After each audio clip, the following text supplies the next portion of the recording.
You're listening ad-free on Amazon Music.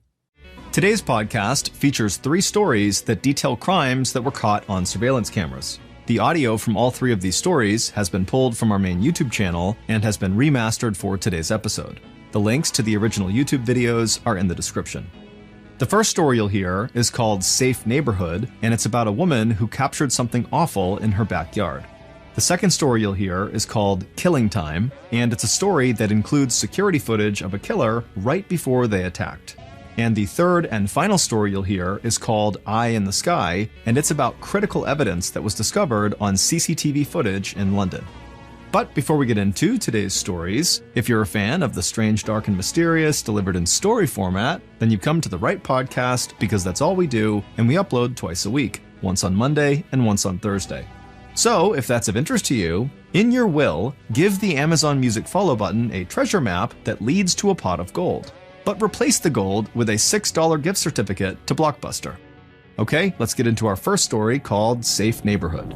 In June of 2015, 30-year-old mother of 2, Lisa McKenzie, lived in what she called a safe neighborhood in Bridgend, Wales. One day when she was cleaning up her kids' toys in her backyard, she noticed something strange about her back door. She thought maybe one of her kids had taken paint and slapped it across the back door, or perhaps it was even mud. But then when she walked up to the door itself, she could tell that there were 2 very deep gouges in the door right next to the locking mechanism. Also, the key portion of the lock had loads of scratches all over it.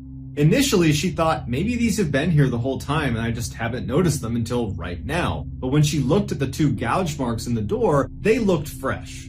Since she did not own a dog and didn't know of any other dogs in the area that might come into her property that could have scratched up the door, she figures, okay, it's gotta be my kids. So she calls her kids outside and she points at the marks on the door, and the kids swear they didn't do it, and they say, I don't remember ever seeing that, that's new. At this point, Lisa has this sinking feeling that someone must have tried to break into our house, but she doesn't want to scare her kids, so she tells them to go back in the house. They go inside and she's standing in front of the door and she's just looking at the marks thinking like, what do I do? And she notices in the bushes right next to the door, there's something silver sitting in the bush.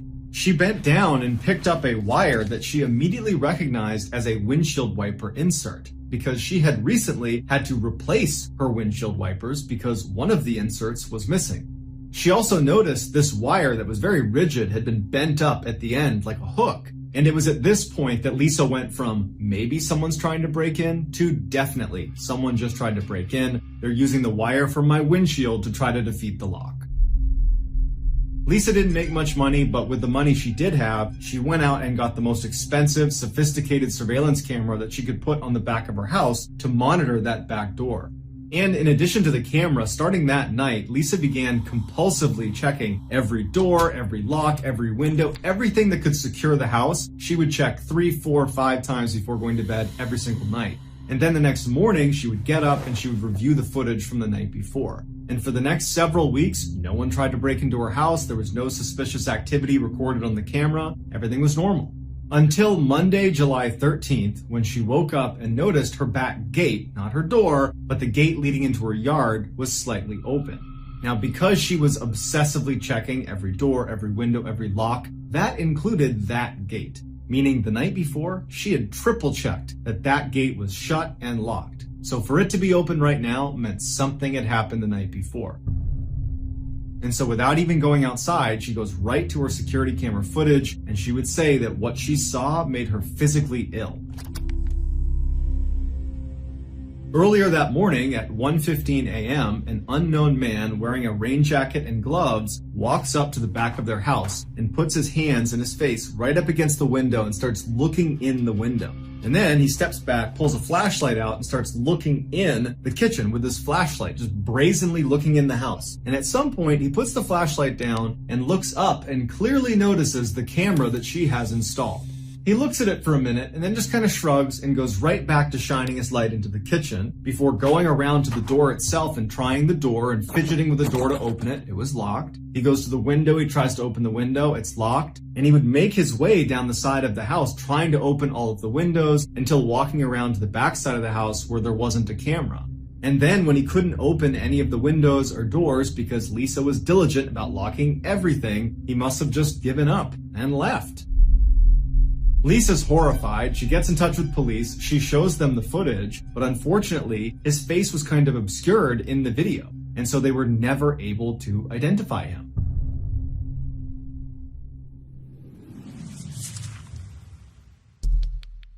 Our next story is called Killing Time.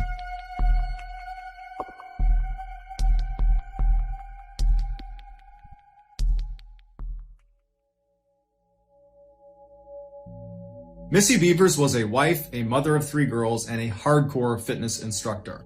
She lived in Midlothian, Texas, and she taught a fitness boot camp out of a local church at least 1 day a week, every week. Missy was extremely bubbly and outgoing, and everybody seemed to really like her, and her personality really shined on social media, where she was an avid Facebook user, often posting multiple times a day, every day of the week. Missy would post information about upcoming fitness classes, either that she was teaching or that she was simply participating in. She would also post her own fitness regimen and her diet. She was just very focused on health. She also shared fairly personal things, like pictures of her family and where they were going and what they were up to. And she left her personal cell phone right on her Facebook page. So clearly, Missy was fine with kind of being out there.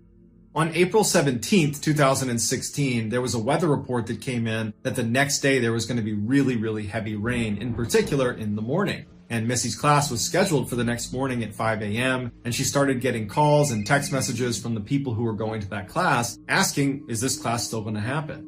By 7:55 p.m. that night, so many people had asked about it that she decided to just put a public post on her Facebook page addressing the weather.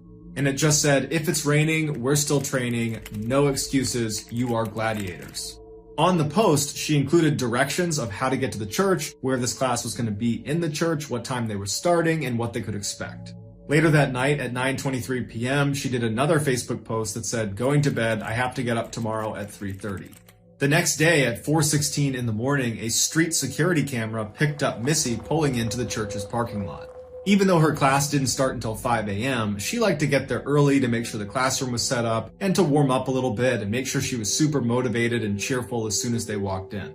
The security cameras inside the church capture Missy walking in through the front doors at 4:20 in the morning. Then, just before 5 a.m., the first couple of students arrived at the classroom and they walk in to find Missy laying on the ground, bleeding from her head, totally unresponsive.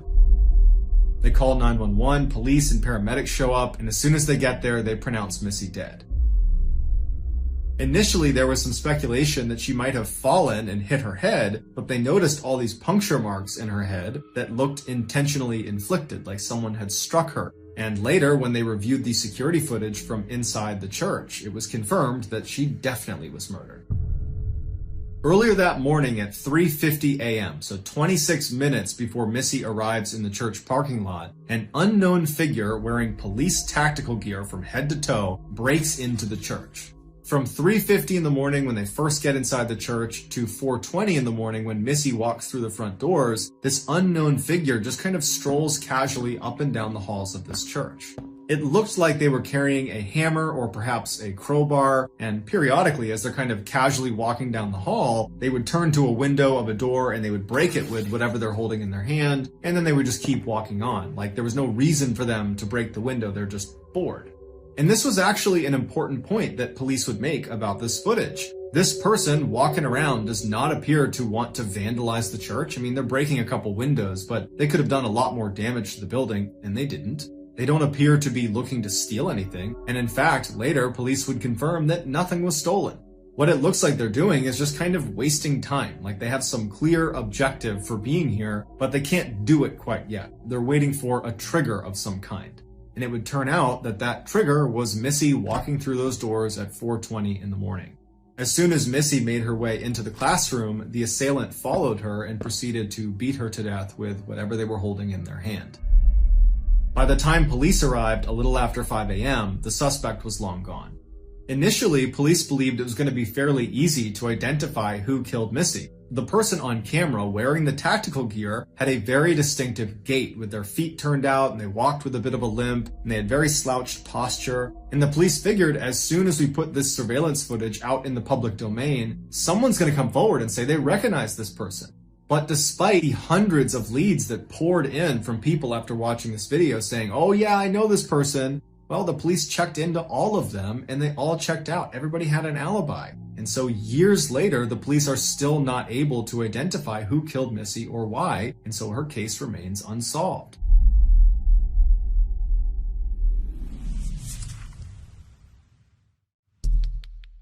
The next and final story of today's episode is called Eye in the Sky.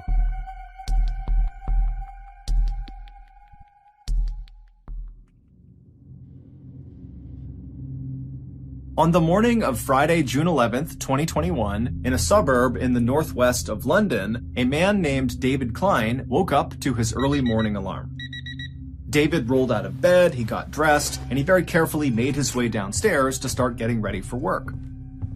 As David moved around this old brick house he was in, he was very careful not to make much noise because he didn't want to wake up his roommate, a 67-year-old widow named Deborah Chong. Deborah was technically David's landlord, but she didn't charge him any rent. The two had met in church, and when Deborah had learned that David didn't really have a place to live, she had immediately volunteered her house and told David to come live with her for free. David couldn't believe her generosity and immediately took her up on the offer. And then after he had moved in, he learned that he was far from the first person who Deborah had allowed to come and live in her house rent-free. It would turn out Deborah, whose late husband had given her a ton of money in his will, felt like it was her responsibility and her duty to use her ample resources to house people that were kind of down on their luck. She said it was her way of serving God. Also, David got the impression that Deborah just liked having people living with her in her home. It made her happy. But David would notice a distinct change in Deborah's personality around the time the COVID-19 pandemic started in early 2020. At that time, Deborah, like many other people, was very concerned about this global health crisis and wanted to learn more about what was happening and what could happen in the future.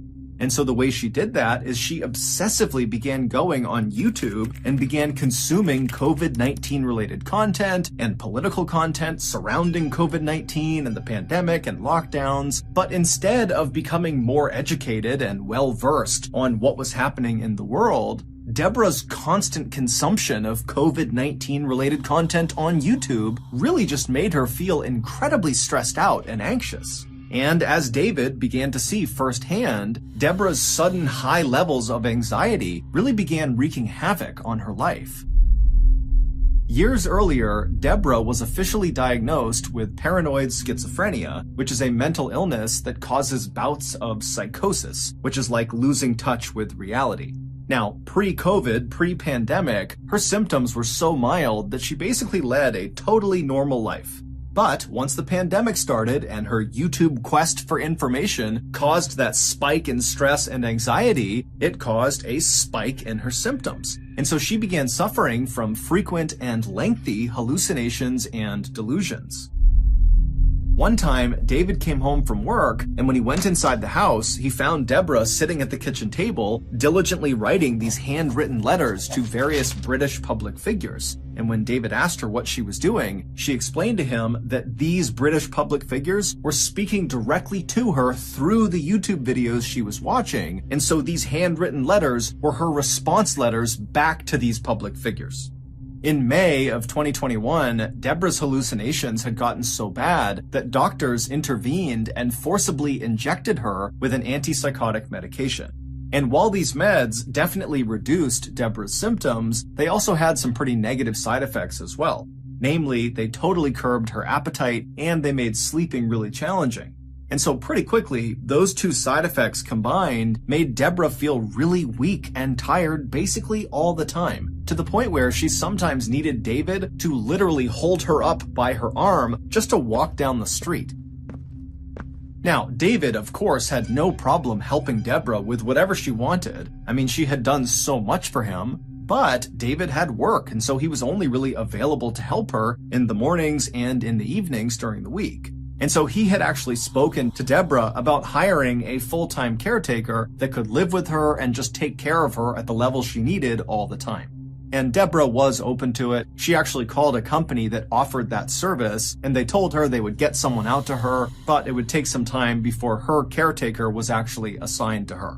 Now, David was really pleased with this development, but he really wished they would speed it up, because again, every time he was away all day at work, he knew Deborah was home by herself, and so he was just so worried something was going to happen to her when he was gone.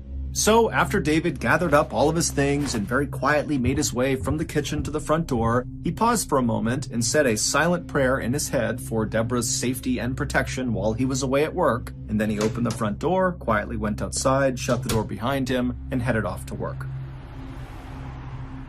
A few hours later, David came home from work, he went back inside of the house, and the first thing he did is he called out for Deborah. But Deborah didn't call back, and the house was very quiet, and so David took off his shoes and walked around the first floor, kind of calling out for Deborah as he walked, but again, there was no answer. And so after walking the whole first floor and not finding her, he yelled one more time really loudly, "Hey, Deborah, are you here?" And after hearing nothing, he pulled out his phone and he called Deborah. And as the phone was ringing, he could hear Deborah's phone ringing upstairs. Okay, maybe Deborah is upstairs, she fell asleep, and her phone's just next to her on the bed. And so with David's phone still calling Deborah's phone, David began walking upstairs. And when he got to the top of the stairs, he just followed the sound of Deborah's ringing phone into her bedroom, and when he went in there, Deborah was not in there. Her phone was though, and so were her glasses. They were both just sitting on the bed. Those were two items that Deborah would bring with her anywhere she went. And so trying not to panic, David called out a few more times for Deborah, but again, there was no answer. And so after quickly searching her bedroom and not finding her, he searched all the other rooms upstairs, but again, she just was not there. She was not in the house. And so David began calling and texting friends from church and other people that knew Deborah to see if anybody had heard from her or knew where she was. But no one did, and the only people who had recently talked to her said she was totally incoherent, talking about spirits and demons and the destruction of all mankind. And so, believing Deborah must be suffering from a schizophrenic hallucination somewhere out in the city, David picked up his phone again and he called the police. When the police showed up at the house, David filled them in on what was going on, and the police told him, "Hey, look, we'll go back and review all of the CCTV camera footage taken from outside of your house. We're bound to see footage of Deborah leaving her house at some point, and then we can just watch where she goes." And so David felt reassured, and the police felt very confident. But when the police went back to the station and began reviewing all of this security footage taken from roughly outside of Deborah's house, there was no footage of her ever leaving the house. There was only footage the day before of Deborah going into the house, but she never left. And so naturally, the police went back to Deborah and David's house, and they thoroughly searched that house, believing Deborah had to be in there somewhere. But despite searching everywhere in this house, in every crawl space, in the attic, the basement, every closet, everywhere, she wasn't there. It would take the police nearly a month, but they would eventually figure out where Deborah went. And to say they were surprised at where she went is a massive understatement. But to understand what happened, we have to go back to the very beginning of Deborah's very strange disappearance story.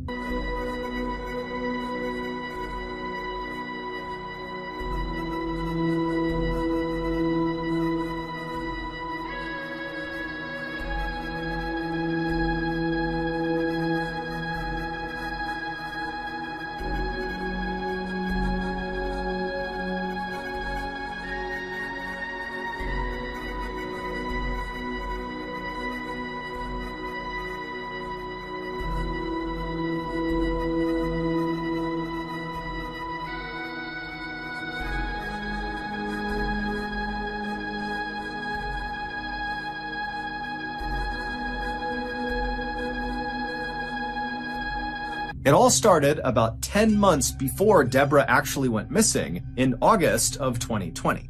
That month, Deborah met a 36-year-old woman named Gemma Mitchell at one of her church prayer groups.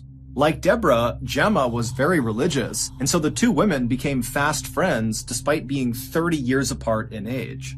Deborah would confide in Gemma about her mental health struggles, and Gemma would confide in Deborah about her house/financial troubles. Basically, Gemma, a couple years earlier, had given money to a contractor to fix up her house, but the contractor had taken her money, not done any work, and then run off, basically robbing Gemma. But Gemma really needed to do these renovations, and so she wound up hiring a second contractor who did begin work, but during this process, Gemma realized she would never be able to recover the money that was stolen from her from the first contractor, and so when she realized she wasn't going to get that money, she knew she would not be able to fully pay the second contractor for his work. And so when the second contractor found out he was not going to get paid, he stopped work immediately, despite the fact that there was no working heat in Gemma's house, and there was a huge hole in her roof. But Gemma had no way to fix this, and so she and her mom were just living in this house that was just totally freezing all the time. Deborah had been so moved by Gemma's situation that very quickly after meeting her, she offered £200,000 to Gemma to finish the renovations on her house under the condition that one room in Gemma's new house would be solely dedicated to Christian ministry. Gemma was overwhelmed with gratitude. She could not believe that Deborah was willing to do this for her, and so of course she agreed to her terms without any hesitation.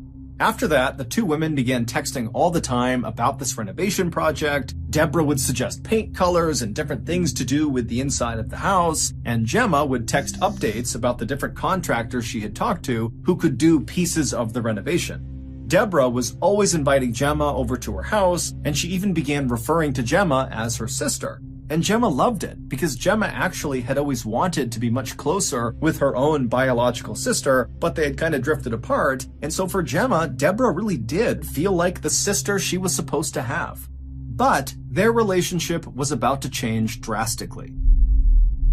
In May of 2021, so 8 months after the two women met for the first time, and 1 month before Deborah would vanish, Deborah was forcibly injected with that antipsychotic medication in order to combat her paranoid schizophrenia. And right after Deborah got this injection, she began treating Gemma totally differently. She basically stopped communicating altogether with Gemma, and then in the rare times she would text Gemma, it was just to berate her about being a hoarder or being too messy and sloppy. Gemma didn't really know what to make of her friend's new behavior, but she knew, Deborah was going through a really tough time, and so Gemma just kind of took the abuse and didn't say anything. When Gemma did try to talk to Deborah by asking about the renovation project, which was quickly approaching on the horizon, Deborah would tell Gemma not to talk about it, that it was too stressful and just don't bring it up again. And then one day, Deborah just called Gemma out of the blue and said, "I'm not funding the renovation anymore, it's over, you're on your own." Gemma felt totally devastated and pleaded with Deborah to please reconsider. But Deborah was not about to change her mind, and in fact, on this call, she would tell Gemma, hey, you should just sell your house, and in fact, until you sell your house, don't contact me. And then Deborah hung up. Gemma didn't know what to do. She felt like she really could not sell her house because it was kind of like a family heirloom that had been passed down for generations, and so it just felt wrong to sell it. But on the other hand, without help, she would never have enough money to fix the house up. And so she was totally stuck, and she felt like her only option was to go to Deborah and have one more conversation and just really plead her case and see if maybe there was some chance Deborah would change her mind. So, on the morning of June 11th, 2021, so this is the day that Deborah goes missing, Gemma showed up on Deborah's porch and rang her doorbell. She arrived just after David had left for work. A few moments later, Deborah slowly made her way to the door. She opened it up. She saw Gemma out there and asked, what's going on? And Gemma just very politely said, "Would you please let me come in? And can we just talk one more time about the renovation?" And Deborah, who was not very enthused at the idea of having this conversation, said, "You know what? Okay, come on in." And so Gemma would go inside, and the two women would go sit down, and they'd exchange some pleasantries. And then at some point, when there was a break in the conversation, Gemma brought up the renovation.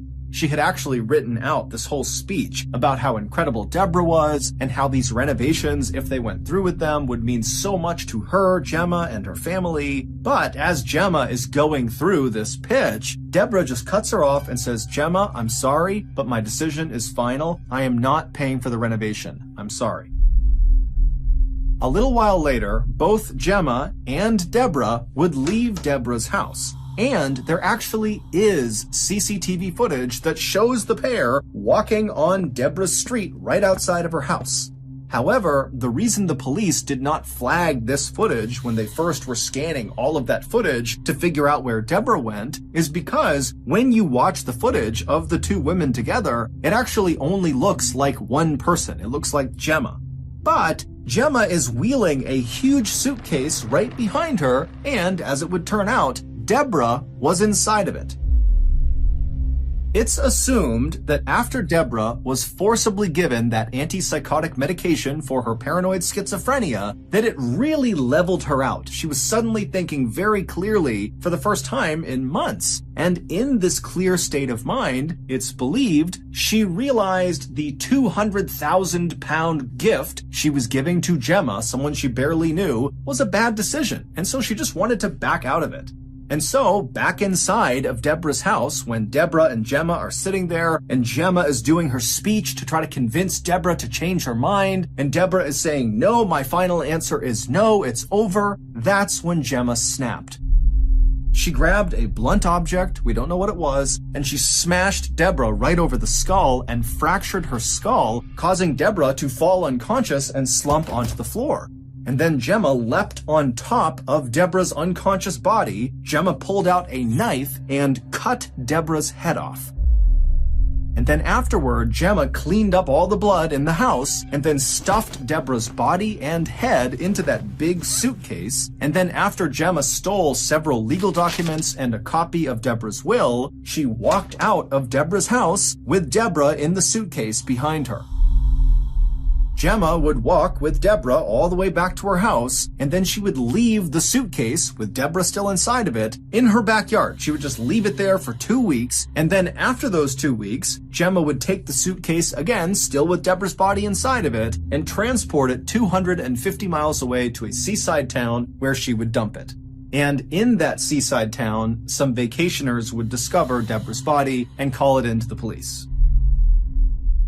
On July 6, 2021, police would arrest Gemma on suspicion of murder. When they arrested her, they showed up at her house and used a battering ram to smash in her front door, and then when the door finally literally smashed open, Gemma was just standing there waiting for the police, as if she knew this was going to happen and she's just waiting to be taken away. When the police would actually go into Deborah's house and search it, they would find a fake copy of Deborah's will where all of Deborah's estate was handed over to Gemma and Gemma's mother. In October of 2022, Gemma was found guilty of murder and sentenced to life in prison with a minimum term of 34 years. To this day, Gemma insists she did not kill Deborah.